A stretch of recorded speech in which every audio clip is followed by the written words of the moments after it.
오늘 보면 누가복음 15장에서 예수께서는 세 가지 비유를 말씀하십니다. 세 가지 비유 모두 따로따로 여러분 설명드릴 필요가 없을 정도로 이미 널리 알려진 비유고, 저도 이 비유 세 가지를 가지고 그동안 설교를 아마 수십 번 하지 않았나 이런 생각이 드는데요. 세 가지 비유를 한번 살펴보면, 첫 번째 비유는 잃은 양을 찾는 목자의 비유고요. 두 번째 비유는 잃은 드라크마를 찾는 여인의 비유입니다. 그리고 오늘 본문인 이 세 번째 비유는 잃은 아들을 찾는 아버지의 비유입니다. 정확히 말하면 잃은 아들들을 찾는 아버지 비유일 겁니다. 왜냐? 우리는 지금까지 둘째 아들만 잃어버린 아들로 알고 있지만, 사실 오늘 보면 여러분, 첫째 아들, 둘째 아들 다 잃어버린 아들들이죠. 그렇죠? 그 얘기를 조금 이따가 좀 더 나누고자 하는데요. 세 가지 모두 어떤 공통점이 있습니까? 잃어버린 것을 되찾는다라는 그런 비유입니다. 이 세 가지 비유를 잘 이해하려면 먼저 예수께서 이 비유를 누구에게 주셨고 왜 주신 것인지 그 목적을 좀 알아야 됩니다. 그래서 비유 자체보다도, 그래서 굳이 오늘 15장 1절부터 3절까지 읽은 이유가 바로 그것인데요. 어떻습니까? 본문 1절과 2절을 보면 예수께서 세리와 죄인들과 함께 음식을 먹고 있습니다. 그러자 바리새인과 서기관들이 저 예수가 죄인을 영접한다 하고 수군거리면서 비난했던 것입니다. 이런 이유로 예수께서 저들을 경고하시기 위해 주신 비유가 뭐냐? 오늘 본문 15장에 나오는 이 세 가지 비유였던 것입니다. 그래서 이 비유의 결론은 아주 간단합니다. 여러분, 다른 비유들은 좀 복잡하기도 하고 어렵기도 한데 누가복음 15장에 나오는 비유는 굉장히 심플하죠. 하나님이 인간을 찾으실 때 어떤 이는 세리와 죄인들처럼 그 부르심에 응답할 것이지만, 반면에 어떤 이들은 뭐가 그리 잘났는지 바리새인과 서기관들처럼 부르심을 거절할 뿐만 아니라 그것을 수군거리며 비난하고 있다. 이것을 우리에게 들려주고 있는 것이지요. 그러므로 오늘 우리의 관심은 바로 이것입니다. 과연 우리는 주님의 부르심에 응하는 사람인가, 아니면 거절하는 사람인가? 아니, 목사님, 우리 다 예배드리러 나왔는데 우리 다 응하는 사람 아닙니까? 이렇게 말할 수도 있지만, 조금 속 깊은 내용을 다루다 보면 그러지 않을 수도 있다라는 그런 생각을 또 하게 됩니다. 특별히 여러분, 일전에도 오늘 본문 말씀 보면, 일전에도 제가 그 말씀 드린 적이 있는데, 이 세 가지 비유에 나오는 각각의 주인공들이 어떤 사람이냐 생각해 봅니다. 첫째로 잃은 양 비유에서 주인공은 젊은 목동이고요. 두 번째 비유의 주인공은 가정주부입니다. 여성이죠. 세 번째 비유, 오늘 본문의 주인공은 누굽니까? 아버지입니다. 그래서 이 본문 말씀을 보면 마치 성부 하나님, 성자 하나님, 성령 하나님이, 즉 삼위일체 하나님이 누가복음 15장에 다 들어 계셔서 하나님이 잃어버린 영혼을 찾으실 때, 성자 예수님은 이렇게 일을 하시는구나. 성령 하나님은 이렇게 일하시는구나. 성부 하나님은 이렇게 하시는, 각각의 특징이 나오는 것 같습니다. 그죠? 잃어버린 양을 찾으러 떠나는 젊고, 그러니까 아들이니까 열심히 막 찾으러 다니는 것 아니겠습니까? 또 가정주부, 드라크마 잃어버렸으니까 살림살이 다 빤하잖아요. 그죠? 한 손에 다 쥐고 있잖아요. 세심하게 꼼꼼히 뭐가 어디 있을까 하면서 찾아보는 그런 성령 하나님의 일을 우리가 상상해 볼 수 있고요. 오늘 본문은 어떻습니까? 성부 하나님, 아이고 무작정 기다리십니다. 알면서 속아주시는 그 하나님 있죠? 바로 오늘 세 번째 비유에 나타나고 있는 것이지요. 오늘 세 번째 사순절을 맞아서 이 세 번째 비유의 주인공 되시는 성부 하나님이 말씀 안에서 이 두 아들뿐만 아니라 오늘 예배 나오신 여러분 모두를 기다리고 계십니다. 여러분을 부르며 기다리고 계십니다. 여러분, 말씀 나눌 때 자비와 긍휼로 우리를 찾고 기다리시는 그 아버지 품에 이 둘째 아들처럼 용기를 내어서 들어가 안길 수 있는 여러분 되기를 주님의 이름으로 축원을 드립니다. 오늘 본문은 오랫동안 학자들이 복음 중에 복음 이렇게 부르는 그런 본문입니다. 그래서 에반겔리움 인 에반겔리오라고 이렇게 라틴 말로 부르는데요. 복음 중에 복음이다 이렇게 부릅니다. 한번 따라할까요? 복음 중에 복음. 그렇습니다. 이 비유만 잘 이해하면 기독교가 말하는 구원이 뭔지, 기독교가 말하는 하나님의 사랑이 뭔지, 기독교가 말하는 진리가 뭔지 다 알 수 있다. 그래서 굉장히 다른 복음서 중에서 그 어떤 비유보다도 가장 탁월한 비유로 알려진 복음이, 그 비유 말씀이 바로 오늘 본문 말씀입니다. 본문에 보면 아버지에게 두 아들이 있었는데 첫째 아들은 늘 성실하게 일하면서 아버지 곁을 지키던 모범생과도 같은 그런 아들이지만 반면에 둘째 아들은 성경에 그냥 대놓고 까놓고 말합니다. 이 녀석 아버지로부터 재산 다 들고 먼 나라로 도망쳐서 허랑방탕하여 재산을 낭비한 아들이다. 이렇게 그냥 가감없이 다 고발하고 있습니다. 첫째 아들과 비교해보면 이 녀석 굉장히 좀 나빴습니다. 못됐죠? 그렇죠? 그래서 두 아들 정말 어떤 아들인가? 유대 사회에서 말입니다. 우리 기준으로 말고요. 유대 사회에서 이 두 아들이 정말 어떤 아들들인가 알아보기 위해서 유대교가 말하는, 그리고 유대 사회가 말하는 좋은 자식이 되는 네 가지 기준이 뭘까 생각해 보면 이 네 가지입니다. 첫째, 율법을 잘 지켜야 됩니다. 둘째, 효도해야 됩니다. 여러분, 전 세계적으로 효도에 대해서 강조하는 두 나라가 있습니다. 어느 나라입니까? 대한민국과 이스라엘입니다. 아무리 율법 잘 지켜도 효도 안 하면 말짱 꽝입니다. 이렇게 생각하죠. 율법, 효도. 그 다음에 노동을 성실하게 해야 됩니다. 성실하게 가족을 부양하는 그 노동하지 않는 자식 쓸모없다. 이렇게 유대인들도 그렇게 생각하죠. 네 번째, 그냥 이 좋은 자식이라는 거는 자기 집만 챙기는 게 아니라 공동체 어르신들까지 다 챙겨야 되는 겁니다. 그렇죠? 어느 나라랑 비슷합니까? 우리나라랑 너무나도 흡사합니다. 율법, 효도, 노동, 공동체. 이 네 가지 조건을 잘 지키는 자식이 좋은 자식이다. 칭찬받는 자식이다. 유대 사회는 그렇다는 얘기죠. 자, 본문이 자세히 말하고 있지는 않지만 모르긴 몰라도 이 첫째 아들 어떻습니까? 분명 이 네 가지를 모두 만족시키는 유대 사회가 생각하는 가장 이상적인 아들인 것이죠. 집에서 아버지를 공양하면서 안식일이 되면 아버지를 모시고 회당에 나가서 예배했을 것이고요. 거기서 만나는 동네 어르신들, 랍비, 가르침을 받으면서 아주 성실하게 종교 생활을 잘하는 그런 자식, 바로 이 첫째 아들입니다. 특별히 본문에서 집 떠난 둘째 아들이 돌아왔을 때 아버지가 잔치를 벌여주잖아요. 그죠? 이제 그때 첫째 아들은 어디로부터 돌아오고 있다 성경이 말하죠? 밭에서부터 돌아오고 있다 이렇게 말합니다. 그러니까 뭡니까? 그는 해가 질 때까지 온종일 성실하게 일하는 그런 아들이었던 겁니다. 유대 사회의 모범적 아들의 조건, 이 사관왕을 달성했습니다. 이 첫째 아들이 말이죠. 그럼 둘째 아들은 어떻습니까? 앞서 말씀드린 이 좋은 자식으로서의 네 가지 자격 중에 둘째 아들은 어떤 것에 해당할까요? 하나도 갖추지 못했습니다, 여러분. 12절 말씀 특별히 한번 보시면 어떻습니까? 그는 아버지에게 재산 중에서 내게 돌아올 분깃을 주소서라고 말합니다. 재산 중에서 내게 돌아올 분깃을 주소서. 여러분, 말인즉슨 아버지가 죽으면 나한테 돌아올 유산을 지금 달라는 얘기입니다. 예. 아버지 죽으면 어차피 나한테 재산 줄 거 아닙니까? 그거 지금 주세요. 이렇게 지금 말하고 있는 겁니다. 오늘날에는 이제 부모님 돌아가시기 전에 유산 상속이나 재산 관리를 미리 하는 경우가 있지요. 그러나 당시 유대 사회에서는 이 일은 불가능한 일입니다. 많이 들어보셨으리라 생각합니다. 그런 자식이 있다면 그것은 부모에 대한 최소한의 도리조차 지키지 못한 저버린 아주 몹쓸 자식입니다. 우리나라 말에 그래서 이런 자식을 좀 안 좋게 비하하면서 부르는 말이 있죠. 어떤 자식입니까? 호로 자식 이렇게 부르지 않습니까? 이게 좀 안 좋은 말이라 좀 사용하기가 좀 그렇긴 합니다만 바로 그렇게 자식을 욕할 수 있는 그런 말을 갖다 붙일 수 있는 자식이 몇 번째 아들이다? 바로 두 번째 아들인 거죠. 그러므로 둘째 아들은 하나님의 율법을 지키기는커녕 눈에 보이는 아버지를 욕보이는 막대 먹은 자식입니다. 보아하니 무슨 이 녀석이 성실하게 일할 것 같습니까? 전혀 그럴 기대감이 없습니다. 돈만 펑펑 써대는데 그것도 나고 자란 집과 마을 공동체를 떠나서 먼 나라로 갔다. 오늘 보면 우리가 이렇게 고발하고 있지 않습니까? 게다가 거기서 폭삭 망했죠? 그러고 나서 뭘 합니까? 율법이 엄히 금하는, 그죠? 레위기가 금하지 않습니까?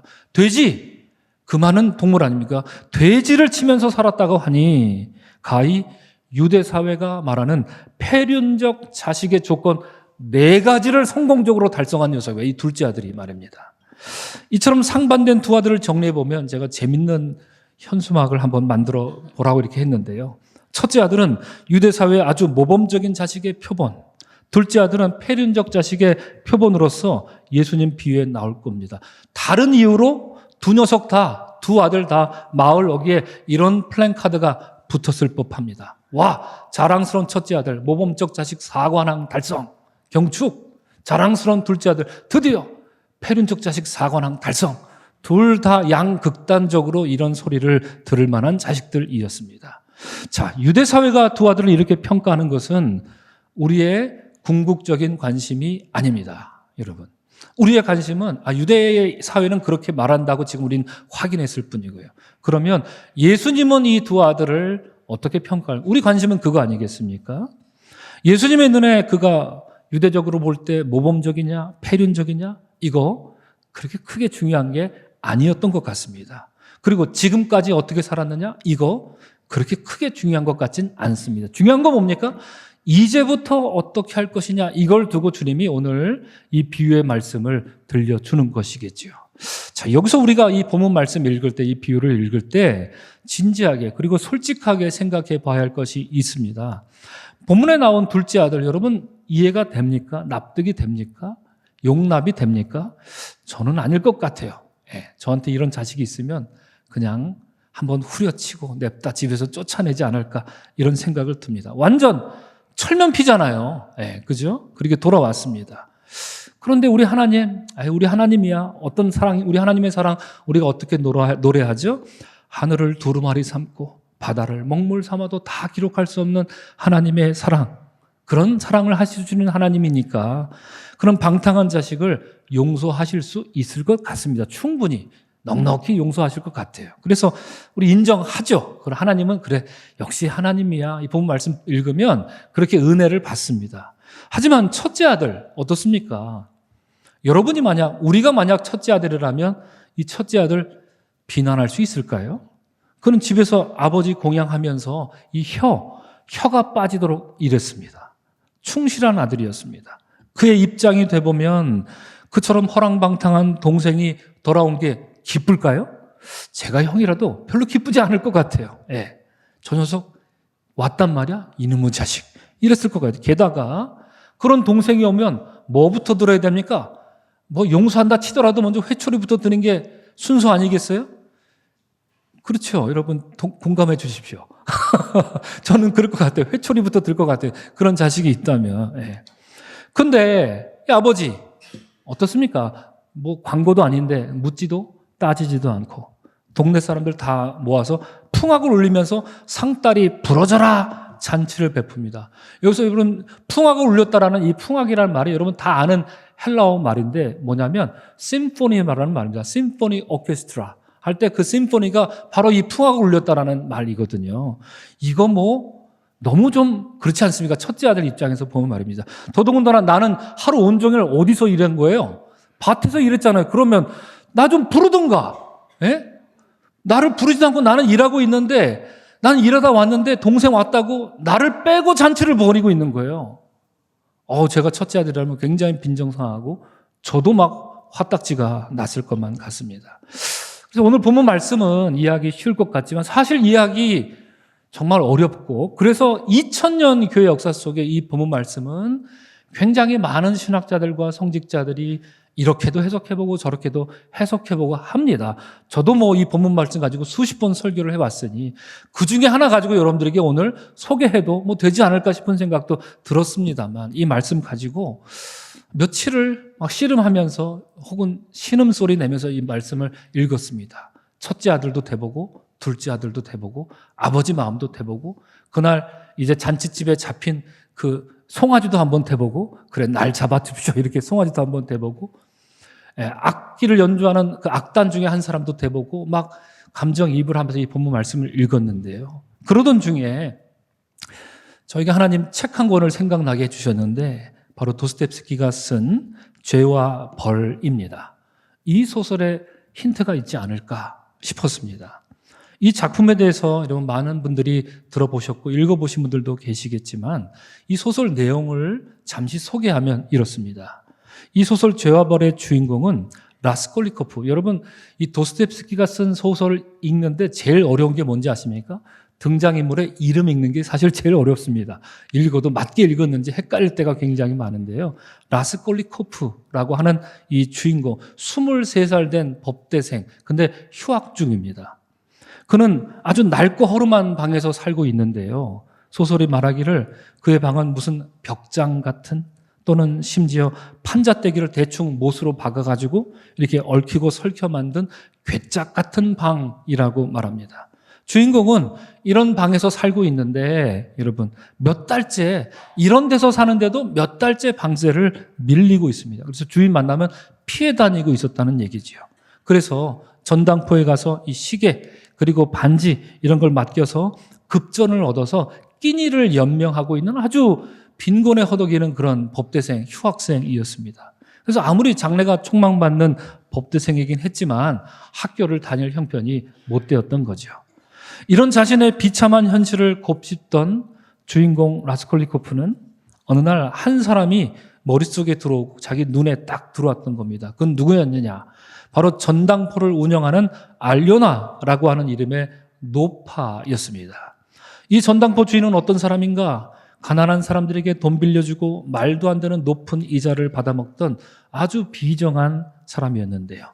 그렇게 해서 가난한 사람들이 갖고 있던 그 피 같은 돈과 귀중품까지 아주 헐값에 빼앗아 자기 배를 채우는 그런 사람이었습니다. 더군다나 그 노파는 하나밖에 없는 자기 착한 여동생 종부리듯 부리고 모욕하고 마구 때리고 함부로 하대하는 사람이었기 때문에 이 주인공 라스콜니코프는 생각했습니다. 야, 차라리 저런 인간 세상에서 없어지는 게 낫겠다. 무슨 저런 악독한 사람이 다 있나 이렇게 생각한 것입니다.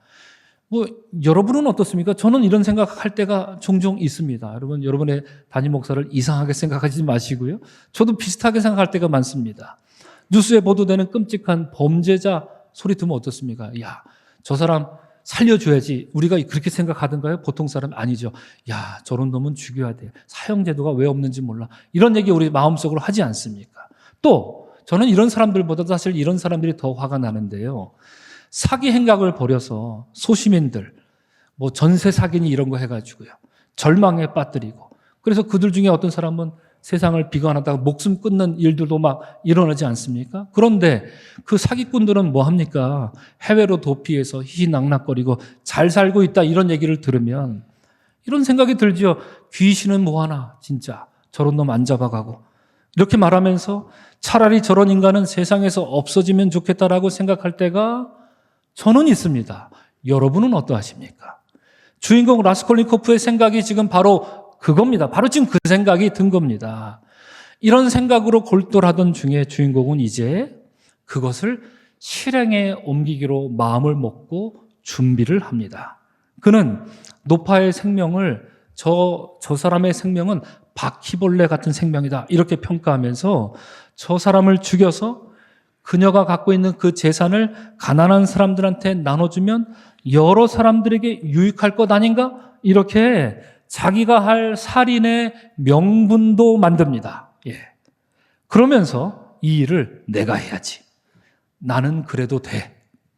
이건 살인이 아니야. 이건 의로운 일이야. 라고 몇 번이고 다짐하고 또 다짐하면서 이미지로 보시는 것처럼 노파를 찾아가서 아주 잔인하게 살해합니다. 이처럼 끔찍한 살인을 저지른 주인공은 그도 인간인지라 잠시 마음이 혼란스럽고 불안합니다. 그렇긴 했지만 앞서 무엇을 다짐했습니까? 누가 일을 하겠어? 나는 이 일을 해도 돼. 나는 마땅히 해야 할 일을 한 거야. 집에 바퀴벌레가 기어다니는데 그거 안 잡을 사람이 없어. 잡아야지. 다들 안 잡고 있다라면 나라도 잡아야 되지 않겠어? 나는 의로운 사람이야. 의로운 일을 한 거야. 이렇게 생각을 했던 겁니다. 자, 그런데 여러분, 사실 주인공에게는 일종의 신념이 있었습니다. 삶의 철학 같은 게 있었습니다. 법학도였던 그는 과거에 논문을 하나 발표한 적이 있습니다. 근데 그 논문에서 주인공은 무엇을 주장했냐면 세상에는 평범한 사람이 있고 비범한 사람이 있다. 이걸 주장한 겁니다. 그래서 오늘 설교 제목이 비범, 평범, 그리고 대범이라는 제목이 나왔는데 바로 여기 이 라스콜니코프의 논문에 나온 일이지요. 자, 그럼 평범한 사람은 어떤 사람이냐? 평범한 사람들은 우리 같은 사람들입니다. 한 분도 예외 없이 우리 같은 사람입니다. 어떤 사람 뜻할까요? 세상의 법도와 규칙을 마땅히 지켜야 하고요. 안 지키면 뭐 하는 사람? 처벌받아야 하는, 그래야 마땅한 사람들이 이 주인공이 말하는 평범한 사람입니다. 우리 중에 안 그런 사람이 있습니까, 여러분? 아무도 없잖아요. 그죠? 우린 다 평범한 사람입니다. 그런데 라스콜니코프는 세상에는 비범한 사람도 있다, 이렇게 말한 겁니다. 그럼 이 비범한 사람은 뭐냐? 비범한 사람에 대해서 그는 이렇게 말합니다. 비범한 사람은 어떤 모종의 권리를 갖는답니다. 이것은 자신의 양심이 허락하는 한 어떤 장애물도 뛰어넘을 수 있는 권리가 있다는 거예요.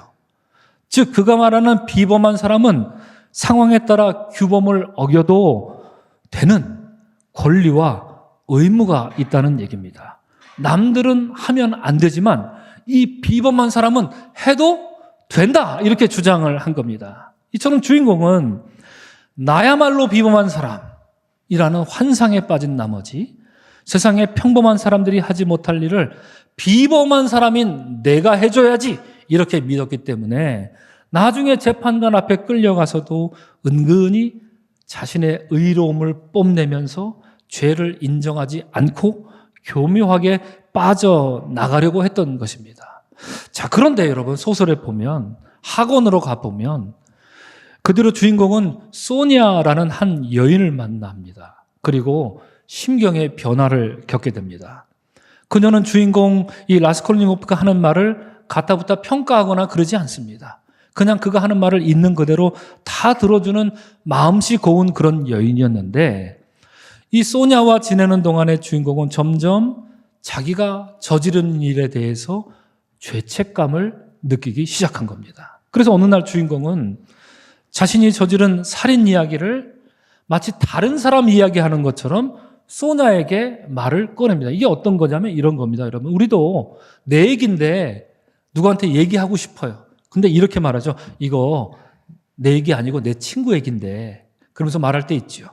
이거 나도 들은 얘기인데, 이럴 때 있지 않습니까? 또 조금 이렇게 더 나아가서는 이거 절대 내 얘기는 아닌데 라고 말하면 누구 얘기입니까? 절대, 분명 그 사람 얘기 아닙니까? 이렇게 말하는 것처럼 이 주인공이 소냐에게 내 얘기 아닌데 그러면서 다른 사람 얘기하듯이 말합니다. 그런데 소냐가 그 얘기를 듣고 있으니까 좀 이상한 겁니다. 당사자가 아니었으면 알 수 없는 얘기를 정말 목격한 것처럼 이렇게 얘기하고 있습니다. 구체적으로 너무 이 디테일이 강했던 겁니다. 그래서 순간 소냐는 다소 의아해하면서도 한편으로 생각해보니 망치 한 대 얻어맞은 것처럼 섬뜩한 생각이 들어서 떨리는 마음으로 이렇게 말하죠. 당신이 그걸 어떻게 알죠? 이렇게 묻습니다. 당신이 그걸 어떻게 알죠? 그 말을 듣고 여러분, 이 죄와 벌의 주인공 라스콜니코프는 드디어 용기를 내서 이제 더 이상 부정하지 않습니다. 그리고 말을 뱅뱅 돌리고 있지 않습니다. 그녀가 충분히 알아듣게끔 그 일을, 그 살인을 내가 저질렀다라는 말을 아주 나지막한 목소리로 이렇게 속삭입니다. 이젠 알겠지? 이렇게 말합니다. 그죠? 이젠 알겠지? 내가 많은 말을 했지만 그래 소냐, 당신 생각이 맞아. 이젠 알겠지? 이 말을 들은 소냐는 떨리는 음성으로 이렇게 대답합니다. 맙소사, 어쩌자고 자기 자신에게 그런 짓을 저질렀어요. 그녀는 이런 말을 내뱉으면서 무릎을 펴고 벌떡 일어나더니 그의 목으로 달려들어 그를 끌어안고 두 손에 꼭꼭 힘을 주었다. 이렇게 말합니다. 여러분, 이 소냐가 라스콜니코프한테 한 그 말과 행동에 주목해 보시기 바랍니다. 여러분, 소냐는 주인공에게 아니 어쩌자고 그녀에게 그런 짓을 저질렀어요 라고 말하지 않았고요. 뭐라고 말합니까? 어쩌자고 자기 자신에게 그런 짓을 저질렀어요 라고 말합니다. 다른 사람을 죽이는 행위는 결국 누구를 죽이는 행위입니까? 자기 자신을 죽이는 행위다라고 말한 것이죠. 그리고 행위는 어떻습니까? 지금 이 소냐의 행동은 어떻습니까? 여러분, 아무리 가족이라도 자기 가족 중에 누군가가 살인을 저질렀다 그러면 섬뜩하잖아요.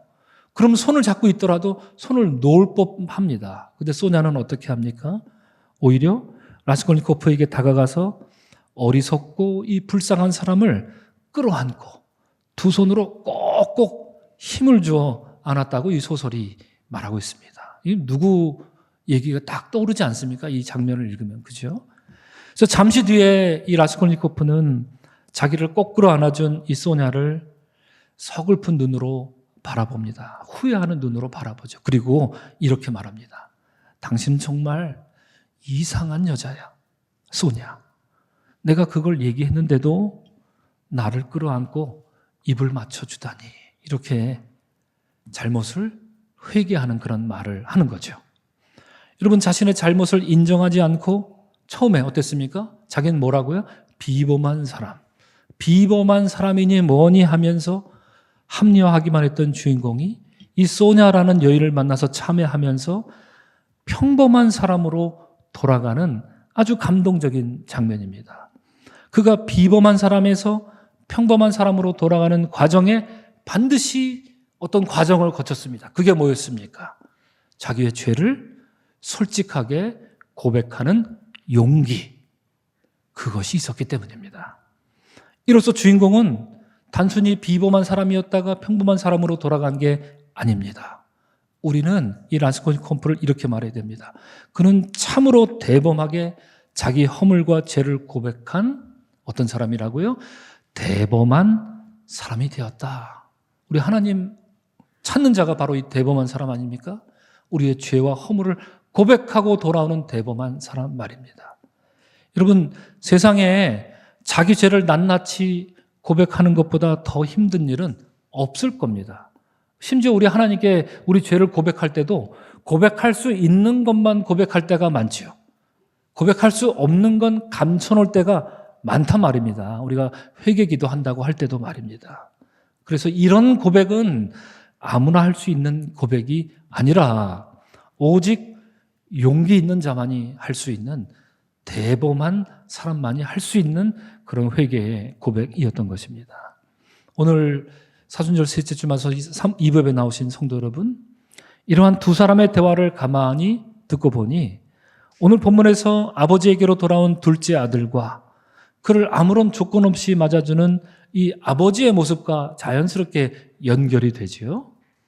허랑방탕했다가 돌아온 둘째 아들은 말하자면 자신의 죄를 고백함으로 평범한 사람으로 돌아온 것입니다. 하지만 이 둘째 아들 그냥 평범한 아들이 됐다 말하지 않습니다. 그는 이렇게 말했지요.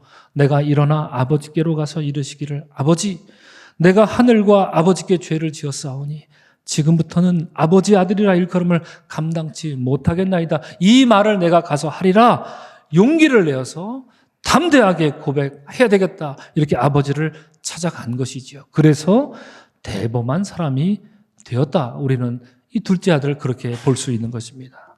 하지만 안타깝게도 이 모습에 분노하면서도 못마땅하게 바라보는 이 첫째 아들은 여전히 보아하니 자신을 비범한 사람으로 고집하는 듯 보입니다. 여러분, 기독교 고전 중에 하나인 그리스도를 본받아라는 책이 있지요. 이 책 보면 이런 말이 나옵니다. 자기 자신이 하찮은 존재라는 사실을 제대로 잘 아는 것이야말로 가장 온전한 최고의 지식입니다. 이렇게 말합니다. 여러분, 새벽 기도 시간에 제가 계속 간간히 여러분 예레미야서 묵상하면서 여러 번 언급했던 프랑스의 철학자가 있습니다. 인류 역사상 최고의 천재라 불리는 신학자이자 철학자인 파스칼, 이런 말을 했습니다. 인간은 비참하고 위대한 존재다. 왜 비참하냐? 왜 위대하냐? 자기가 비참한 줄도 모르고 사는 인간은 비참하다는 얘기죠. 그러나 나는 비참한 존재구나라는 것을 비로소 아는 사람, 그 사람은 비참하지만 위대하다, 이렇게 말한 적이 있습니다.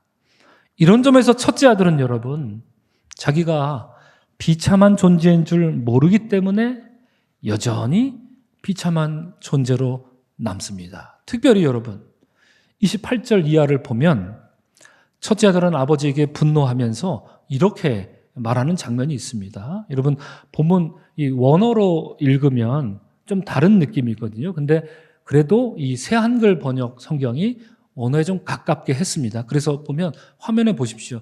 어떻게 시작합니까? 아버지한테 말하기를 이렇게 말합니다. 보세요. 이렇게 말합니다. 그리고 중간에 아버지라고 노란 글씨로 돼 있죠. 그래서 이 첫째 아들이 아버지를 위해 종처럼 일하고 있습니다. 아버지 명령을 무시하고 아버지의 이 아들은 아버지가 먹고 살 때 이렇게 아버지라고 말한 것 같죠? 예. 그런데 여러분 놀랍게도 이 긴 얘기를 첫째 아들이 아버지한테 뿔딱지가 나서 하는 동안에 지가 무슨 홍길동이라도 되는 줄 알고 아버지라는 말을 단 한 번도 사용하지 않습니다. 그럼 저기 아버지라고 된 건 뭐냐? 영어로 하면 you입니다. you. 아버지한테 너 이렇게 지금 말합니다. 아버지 파테르라는 말을 쓰지 않습니다. 수라는 너 이렇게 너의 명령을 무시하고 이렇게 지금 나갑니다. 더 나아가서 이 말이 어떻게 시작한다고요? 무슨 말로 시작한다고요? 보세요 이렇게 시작합니다. 이두 헬라 말입니다. 우리식으로 하면 아버지한테 이렇게 하면 이봐요 이렇게 얘기하는 겁니다. 아버지한테 야 이 양반아 누구한테? 아버지한테. 예. 똑같은 맥락입니다. 생각해보니 이 녀석 이 첫째 아들 욕만 안 했지 폐륜입니다. 앞서 그가 무슨 유대 모범적 아들의 조건 몇 관왕 달성? 플랜카드도 봤잖아요 여러분 지죠? 몇 관왕 달성이라고요? 4관왕 달성했잖아요. 다들 보셨잖아요 그죠? 우리 그 마을 어귀에 붙어있던 거 알고 봤더니 이제 그는 4가지 없는 녀석입니다. 4가지 없는 녀석. 뭔지 아시리라 생각합니다. 싸가지가 없다 이거죠. 아버지한테. 해서는 안 돼. 정말 폐륜적이죠. 그러니까 아버지한테 잘 대해줬던 것도 지 마음에 드니까 잘 대해줬던 것에 불과했다는 얘기입니다. 그놈이었다라는 얘기죠. 첫째 아들, 둘째 아들 말입니다. 사랑하는 성도 여러분, 오늘 우리는 비범, 평범, 그리고 대범이라는 주제로 말씀을 나누었습니다. 본문 말씀과 이 도스토옙스키의 소설 죄와 벌을 통해서 우리는 누가 대범한 사람인지 깨닫게 됩니다. 여러분 사람은 누구나 그렇죠. 사랑하고 존경하고 또 잘 지내고 화목하고 그러다가도 때로는 미워하고요. 때로는 또 저주에 가까운 말도 하고 욕도 하고 다투고 갈등도 하고 우리는 그냥 그렇게 사는 평범한 인간이 맞습니다. 인간은 별로 그렇게 훌륭하게 고고하게 살 수 없는 것 같습니다. 우리는 그냥 비참한 존재가 맞습니다. 인간은 그렇지요. 하지만 하나님은 지금 하나님 앞에서 비참한 자신을 깨닫고 돌아갈 수 있는 용기 있는 사람을 찾고 있는 것이지요. 오늘 본문의 둘째 아들이 그랬던 것처럼 말입니다.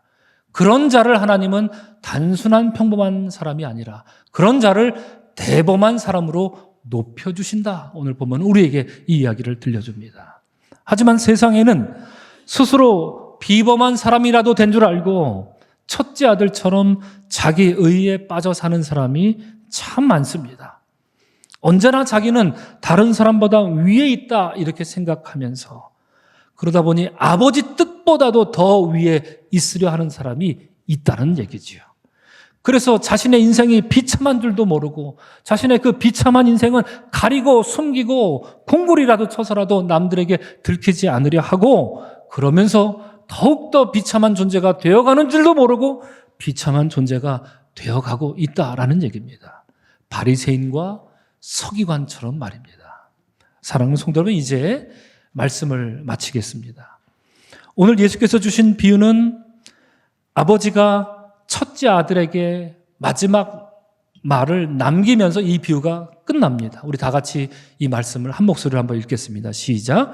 이 내 동생은 죽었다가 살아났으며 내가 잃었다가 얻었기로 우리가 즐거워하고 기뻐하는 것이 마땅하도다. 여러분, 이상하게도 예수님 비유 말씀하실 때는 이러므로 너희는 이렇게 하라라는 결론을 만들어 주시잖아요. 그죠? 근데 이 오늘 본문의 이 비유 말씀은 특이하게도 결론이 없습니다. 아버지가 그 첫째 아들한테 이렇게 대답하고 끝나고 있다는 얘기입니까? 그게 무슨 얘기입니까?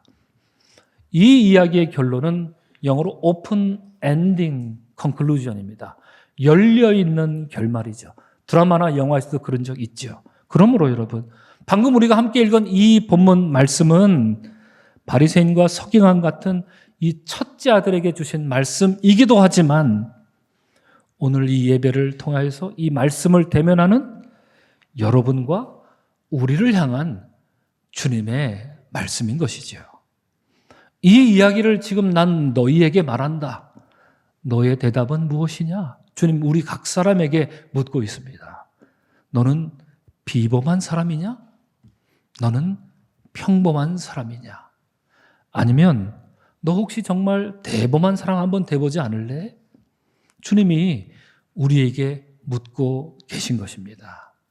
오늘 예배 나오신 사랑하는 성도 여러분, 오늘 우리에게 주신 이 거룩한 주님의 말씀으로 인해서 비범한 사람이 아니라 평범한 사람도 아니라 오직 하나님 앞에 참여하는 마음으로 돌아가는 대범한 사람이 되겠다 마음으로 다짐하고 결단하는 이 사순절의 여정을 보내는 여러분 모두가 되시기를 주님의 이름으로 축원합니다. 아멘. 우리 잠시 오늘 주신 말씀을 묵상하도록 하겠습니다.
은혜 하나님, 우리에게 말씀을 주시니 감사합니다.